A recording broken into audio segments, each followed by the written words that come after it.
afternoon everyone. I am Rohita and she is my friend Pranavi. Today we are here to speak a few lines about Parliament of India. As we all know, India was under the British rule for 200 years and got independence on August 15, 1947.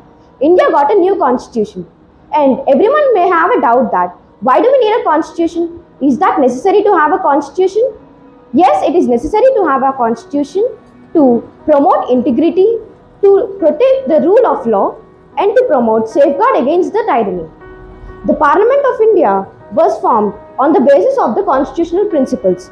The Constitution of India came into existence on 26 January 1950. Dr. B.R. Ambedkar is the chairman of the drafting committee. He was also known as the father of the Indian Constitution because he was the one who introduced the first draft of the Indian Constitution. The first speaker was Ganesh Vasudev Mavalankar, popularly known as Dada Saheb. The Parliament enables the citizens of India in decision making. The first Parliament session was held in the year 1951 to 1952. And now my friend Pranavi is going to continue. Indian Parliament consists of two houses, the Rajya Sabha and the Lok Sabha. The Rajya Sabha is the upper house of the Parliament. There are total 233 members plus 12 members who are nominated indirectly by the President of India. Lok Sabha is the lower house of the Parliament. There are total 543 members plus 2 Anglo-Indians who were elected by the Vice President of India. The Rajya Sabha was presided by the Vice President of India, Jagdeep Dhankar. The Lok Sabha was presided by the Speaker, Om Birla. Sessions of Parliament. There are 3 sessions in the Parliament: the budget session, the monsoon session and the winter session. The budget session is held from February to May every year in the Parliament. There are total, here the members discuss about the various provisions of budget and matters concerning taxation after the Finance Minister presents the budget. The monsoon session. The monsoon session is held from July to September every year in the Parliament. Here the members discuss about the public interest. The winter session. The winter session is held from November to December every year in the Parliament. It is the shortest session of all. Here the members discuss about the matters that were not concerned upon earlier and makes up for the absence of legislative business in the second session of Parliament. Now my friend Rohita will guide. There are some functions of the Parliament. They are legislative functions, executive functions, financial functions, electoral functions, power of removal, functions regarding the amendment of the Constitution, and miscellaneous functions. Now, I am going to say about amendment of the Constitution. And now, anybody can answer what is an amendment? Amendment. Changing of law or adding the law. Yes, an amendment means changing of law or adding the new law to the Constitution. For a bill to become a law, the President must give his assent, and the bill will be produced to the first house, and after the acceptance of the bill in the house, then it will go to the next house. After the President's assent, the bill becomes an act, that is a Constitutional Amendment Act, and the Constitution stays amended in accordance with the terms of the Act. And now let us start a mock Parliament session. Honorable members, Honorable Speaker is arriving now.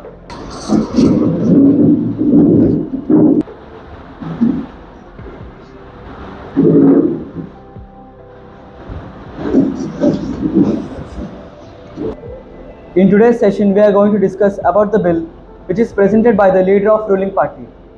The Indian Penal Code 1860 will be replaced by the Bharatiya Nyaya Sanhita Bill 2023. The Criminal Procedure Code 1973 will be replaced by the Bharatiya Nagarik Suraksha Sanhita Bill 2023. The Indian Evidence Act 1872 will be replaced by the Bharatiya Saksha Bill. Now we are going to discuss about this bill in the House. Now we are going to start the questionnaire. You may ask your questions, opposition party. Good morning, Honorable Speaker and respected members presented over here. According to the bill, the IPC Indian Penal Code 1860 will be replaced by Bharatiya Nyaya Sanhita this year. On this topic, my questionnaire is: what is the main objective of Bharatiya Nyaya Sanhita? Will Bharatiya Nyaya Sanhita be able to replace the Indian Penal Code 1860? And my second question is, as we know that recently in our India, the rate of rapes has been increased. What measures will BNS take to decrease the rate of rapes in India? Thank you. Please answer the questions, Home Minister. Good morning, Honorable Speaker and members presented here. Main objective of B.N is Bharatiya Nyaya Sanhita is to, amidst the offence of sedition, introduces clear definition for terrorism and organized crimes, and also makes changes in laws related to personal offences like adultery and rapes. And coming to the second question asked by leader of the opposition party, yes, BNS will be able to decrease the rate of rapes that are taking place in country and mostly in UP. Section 64 Class 2 punishes aggravated forms of rapes with 10 years of imprisonment for the remainder of a person's Please, natural leader, life. opposition In party. Section 64 Please, leader of in opposition party. Section 64 Class Please, 2, continue your answer. 69 punishes accused rapists. According to BNS bill, accused will be punished with 10 years of imprisonment or that imprisonment may extend to life. And coming to and BNS includes every aspect of criminal offense that is used against women. And coming to the point of view where rapists were getting excluded, whoever committed rapes through gang rapes, they are getting excluded on the basis of bail. They can't be excluded, and each and every member that have committed rape through gang rapes will be getting 20 years of imprisonment and shall also be liable with fine. Thank you. Thank you for your answers, Home Minister. You may ask your questions, opposition party. Thank you, Honorable Speaker. As Home Minister said that the one who raped will be given the punishment of 10 years of imprisonment or it may extend to lifelong.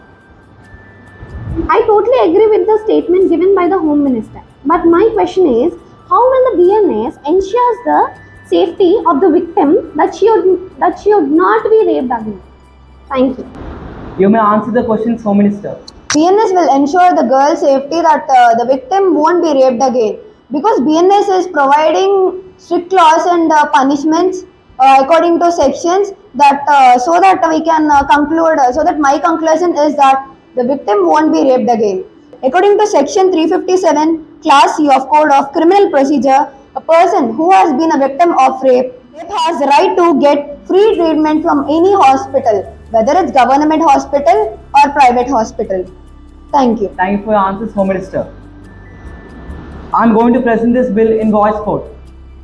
Those who are in favor of this bill say yes. Yes. Those who are opposing this bill say no. No.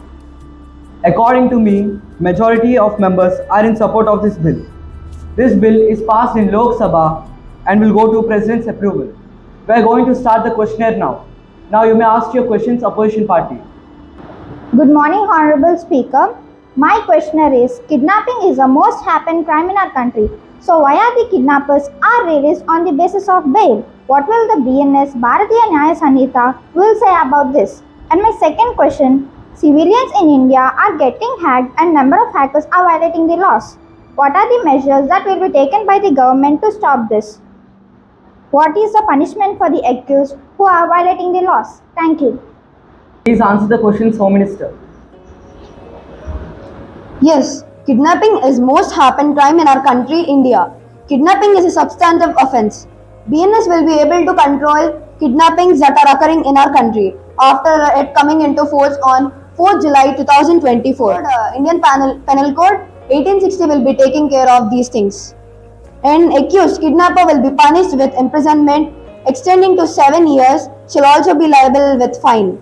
And according to BNS Bharatiya Nyaya Sanhita, kidnapping or abducting a child under 10 years from intent to steal from its person will be punished with imprisonment of 7 years and shall also be liable with fine.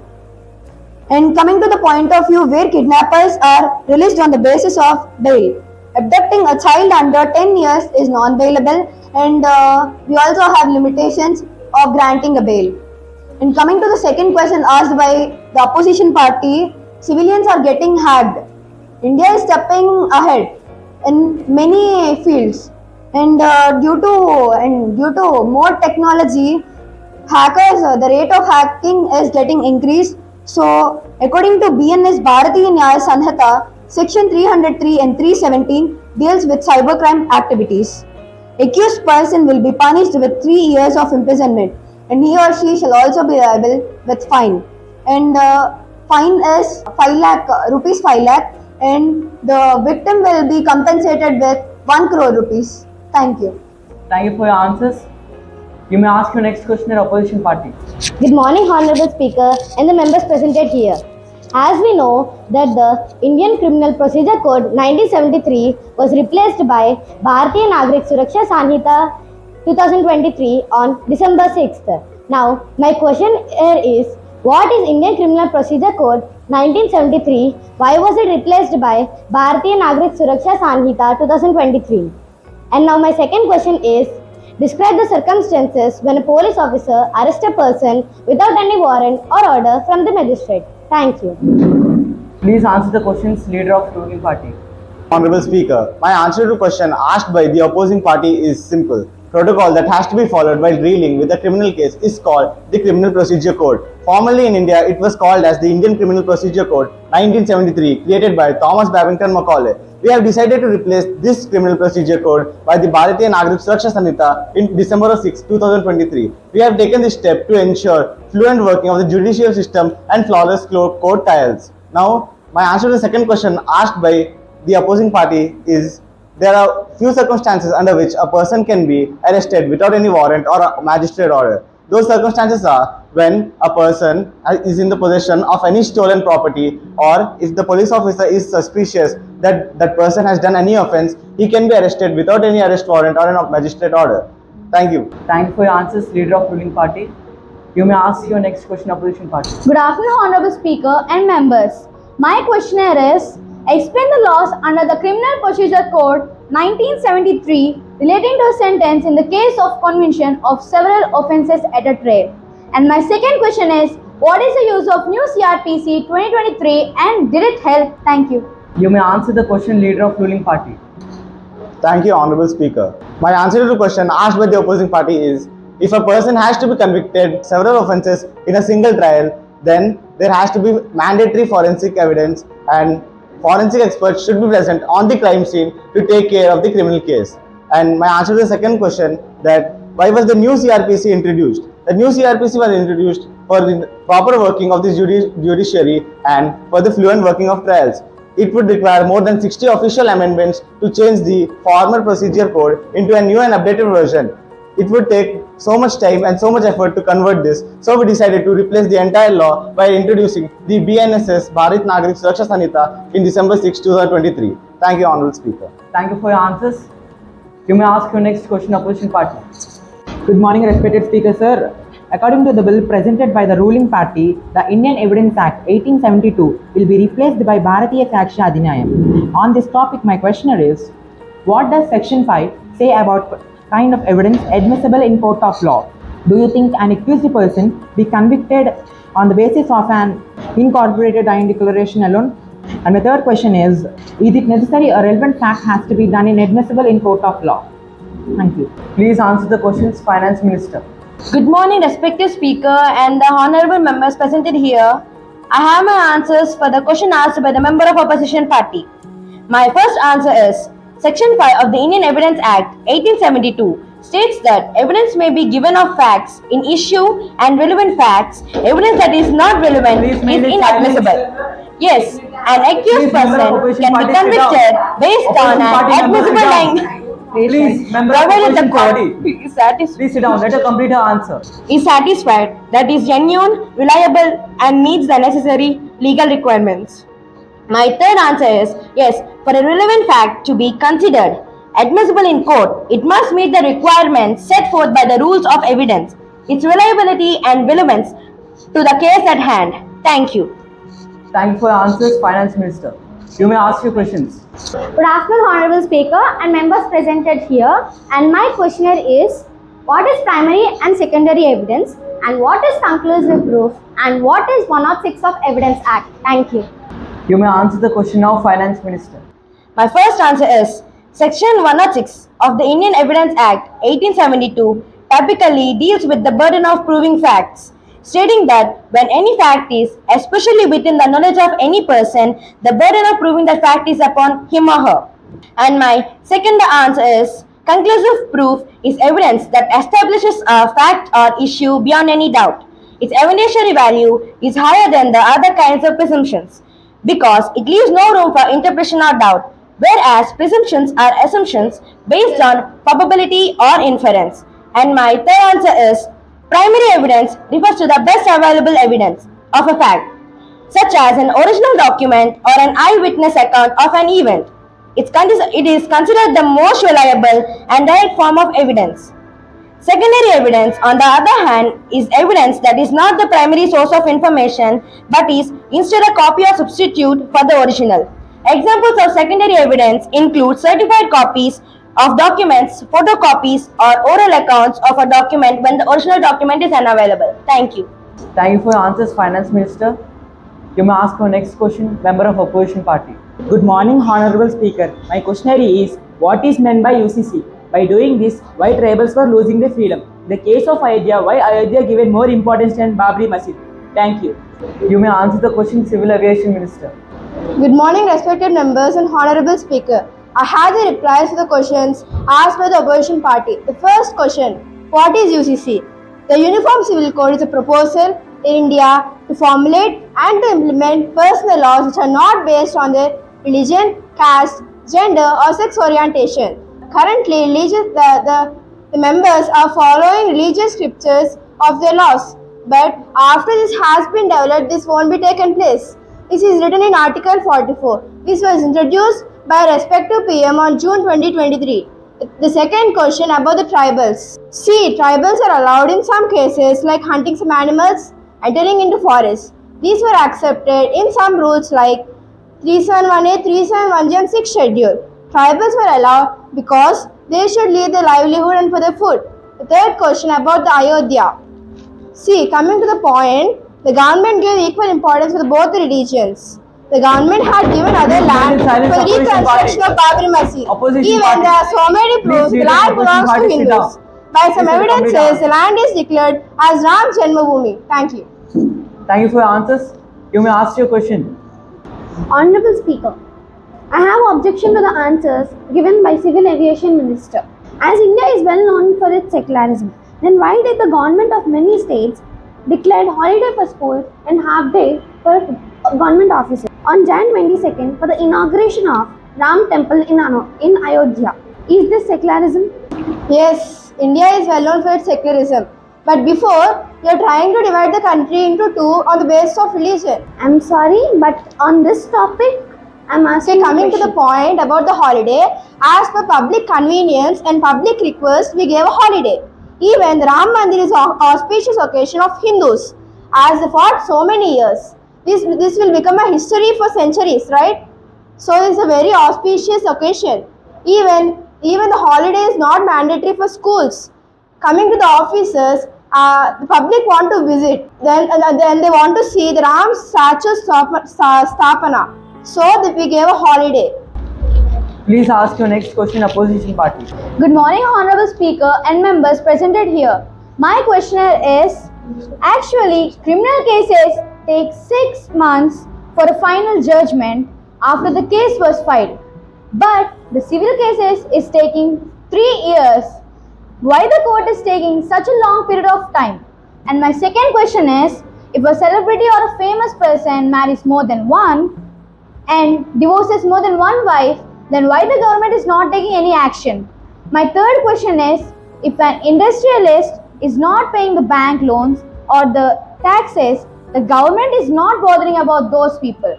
But if the same happens with the common people, the government is occupying their lands instead of bank loans and taxes. But why the government is focusing only towards them and the government is not focusing towards him but focusing only on the common people? And is the government really following the laws? You may answer the questions, Law Minister. Good morning, Honorable Speaker, sir, and members presented here. I have my replies regarding the questions asked by the member of opposition party. My reply for the first question is, insufficient resources including court, infrastructure, staff and technology can contribute to delays in case processing. In summary, the protracted nature of civil cases is often a consequence of the intricate legal processes, combined with external factors that collectively shape the trajectory of litigation.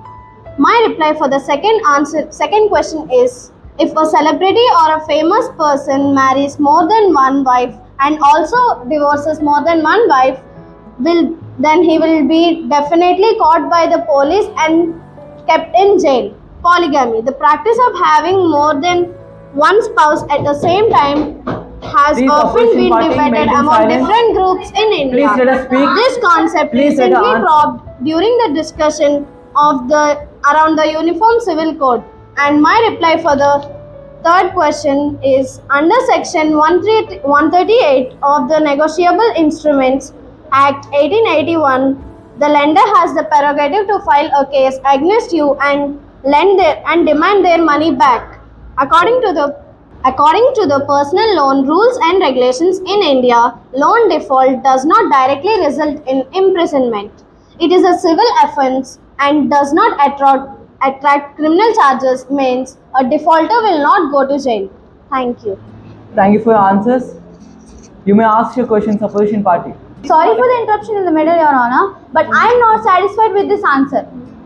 As you are not satisfied with my answer, I'll collect the information and let you know in the next session. Please ask your next question, member of opposition party. Good morning, Honorable Speaker and members. As per my information, on June 2nd, 2023, 3 trains were collided in Balsora district in Odisha. In this accident, nearly 300 people were lost their lives and more than 1200 people were injured because our signal was taken off. Now my question to the Railway Minister is, what can you do to prevent similar accidents from happening in the future? What is the role of the private sector in ensuring the railway safety? Are there enough resources to maintain the railway safety? Thank you. Please answer the questions, Railway Minister. Honourable Speaker and members presented here. My answer to the question asked by opposition member. Ensure that all the tracks, rolling stocks, bridges receive regular maintenance to prevent regular accidents in the railways. Update tracks, signals to meet modern safety standards. And my second question asked by the opposition party responsible for operation, creating jobs, providing goods and services, and also the economic growth in the railways. Conduct regular inspections on tracks, signals for the maintenance in a train. This helps in early and timely maintenance in our railways. Thank you. You may ask your questions, opposition party. Thank you for giving me this opportunity again, Honorable Speaker. When we are in ruling party, these many life issue railway accidents do not occur. But when we are in ruling party, many life issue railway accidents have occurred. Even if you are doing inspections frequently, why there many train accidents are occurred? I'm objecting the member of the opposition party. How can you accuse our ruling party and our Ministry of Railway? He's taking preventive measures to avoid train accidents, and he's also promoting TCS, train collision avoidance system. So I didn't like your statement. But You still can't many accuse- face these many railway accidents. You can't accuse a ruling party. We were functioning nicely. The statement given by you, it's too offensive. But why these many railway accidents are occurred? Okay, well, I'll let you know whether you faced with these many train accidents when you are in ruling party, and I'll let you know how your ruling party is functioning in your days. Can you show me the proofs? Yes, I'll come in next session. Is there any remaining questions, opposition party? Good morning, Honorable Speaker and members. As per my information, tourism is the largest service industry in India, with a contribution of 6.23% to the national GDP and providing 8.78% of the total employment. India witnessed more than 5 million annual foreign tourist arrivals and 562 million domestic tourist visits. My question is, now you are in ruling party, so what development you did in the tourism places? What was the revenue tax that you had collected from past 2 years? What was the profit you got from the collected revenue? Thank you. You may answer the question, Minister of Tourism. Good morning, respected Speaker, and my answers to the questions asked by opposition party. After I arrive in ruling party, I will increase visitor satisfaction, assert competitiveness, maintain a participation and integration of all local communities, protect cultural heritage and stimulate economic growth. And I have collected 20 lakhs of revenue from past 2 years. Tourism boosts the Please revenue maintain silence, opposition party. of the economy, Please let him creates continue his thousands of answer. jobs and creates infrastructures of a country and plant a sense of cultural exchange between foreigners and citizens. Thank you. You may ask your questions, opposition party. Speaker sir, As the Minister of Tourism said that he collected 20 lakhs revenues, what he did with those revenues he collected? Did he use those revenues for the development in Visakhapatnam? Yes, I used that revenue for development in Visakhapatnam. I built floating bridge in Visakhapatnam with that revenue. But the floating bridge broke into two pieces and is swept away into the ocean. Because of huge waves, it swept away into the oceans. And we already arranged rescue team near floating bridge. Okay. Thank you. I heard the argument from everyone. I will send this bill to President's approval. Today's session is adjourned for tomorrow.